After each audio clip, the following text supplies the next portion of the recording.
अब हमारा अगला शेयर है इंडसइंड बैंक। शेयर के चार्ट पर हम नजर डालते हैं तो लाइफ टाइम रिटर्न्स 9000% के ऊपर है, लेकिन आखिर 5 साल में और 1 साल में शेयर ने कुछ भी रिटर्न्स अपने इन्वेस्टर्स को नहीं दिए हैं। परफॉर्मेंस, वैल्यूएशन, ग्रोथ तीनों में ही ये आपको लैग करता हुआ नजर आएगा। अब हम एक नजर डालते हैं इसकी इनकम पर। FY24 तक टोटल रेवेन्यू रिकॉर्ड हुआ है 54,000 करोड़ रुपीस के ऊपर, एबिटा 11,500 करोड़ के ऊपर और नेट इनकम 8,500 करोड़ रुपीस के ऊपर है। सभी में पिछले फाइनेंशियल के मुकाबले आपको ग्रोथ नजर आएगी। अब इसकी बैलेंस शीट देखें तो एसेट्स आपको ठीक ठीक दिखाई देंगे। नेट एनपीए 30 जून 2024 तक 7,126 करोड़ रुपए के करीब है, जो कि आखिर साल जून में 2023 से काफी ज्यादा है।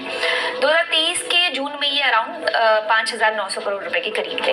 कंपनी का कैश फ्लो भी फिलहाल आपको माइनस में ही नजर आएगा FY23 के लिए। लेकिन इन सब के बावजूद भी ये शेयर ब्रोकरेज के रडार पर क्यों है, आइए जान लेते हैं। तो इस बात में कोई दोहराई नहीं है कि इंडसइंड बैंक का क्वार्टर काफी वीक रहा, परफॉर्मेंस भी उम्मीदों से कम रही, प्रॉफिट उम्मीद से कम रहे। बैंक की इनकम ग्रोथ भी लो रही क्योंकि बैंक ने अपने जो मौजूदा लोन है उनको कलेक्ट करने पर ज्यादा ध्यान दिया बजाय नए लोन्स जो है वो डिस्ट्रीब्यूट करने के।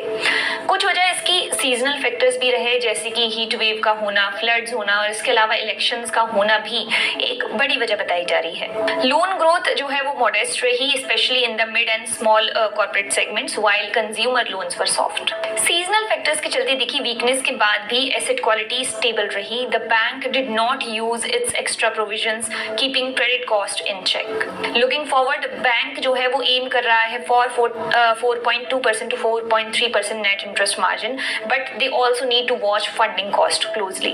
वोलेटिलिटी देखे जाने के बाद भी ब्रोकरेज का ये मानना है कि कंटिजेंसी बफर्स इन प्लेस होने के चलते ये ग्रोथ की सही पोजीशन में अलाइन हो रहा है।